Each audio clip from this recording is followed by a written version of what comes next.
तो एक तरफ विपक्षी गठबंधन में घमासान मचाए, विधानसभा चुनाव में मिली हार से इंडिया गठबंधन में हाहाकार है।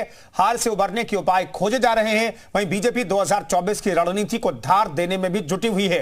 यूपी में अगला बीजेपी प्रदेश प्रभारी कौन होगा, इसकी भी चर्चाएं तेज हो गई हैं। प्रदेश प्रभारी के लिए मंथन जारी है। जल्द ही नए प्रभारी के नाम का ऐलान भी हो सकता है। एक रिपोर्ट आपको दिखाते हैं।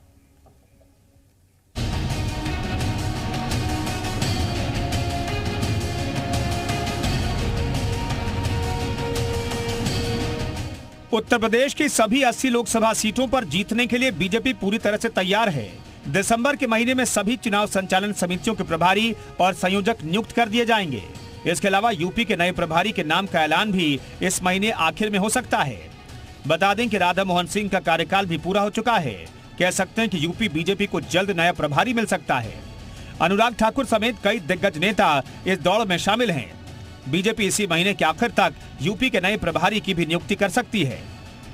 जो कार्यक्रम चल रहे हैं जिससे सरकार की नीतियां और कार्यक्रम जनता जनार्दन तक जाए और पार्टी की नीतियां और कार्यक्रम और हमारे नेतृत्व का संदेश जनता जनार्दन तक जाए, उसको लेके जाने के जो कार्यक्रम चलते हैं उन सब के समन्वय के लिए विभिन्न स्तर पर प्रभारी, जनपद हो, वो लोकसभा हो, विधानसभा हो, सब और प्रदेश स्तर पर प्रभारी नियुक्त होते हैं और पार्टी का नेतृत्व इसका निर्णय करता है और अपने सुयोग्य और सक्षम कार्यकर्ताओं को ये जिम्मेदारी सौंपता है। बीजेपी के प्रदेश प्रभारी राधा मोहन सिंह की नियुक्ति नवंबर 2020 में हुई थी। उनका कार्यकाल पूरा हो चुका है और अब वो बीजेपी की राष्ट्रीय टीम का हिस्सा भी नहीं रहे हैं। उन्हें यूपी प्रभारी तब बनाया गया था जब वो राष्ट्रीय उपाध्यक्ष थे। इस बार जब बीजेपी अध्यक्ष जेपी नड्डा ने अपनी टीम घोषित की तो उन्हें जगह नहीं मिली। इसके बाद से उन्हें हटाए जाने के कयास चल रहे हैं। इसी महीने इस पर फैसला हो सकता है। बीजेपी चुनाव से पहले जमीन तैयार करने में जुट गई है। बीजेपी ने पहले चरण में 2019 में 14 हारी हुई सीटों पर लोकसभा क्षेत्र प्रभारी और संयोजक नियुक्त किए थे।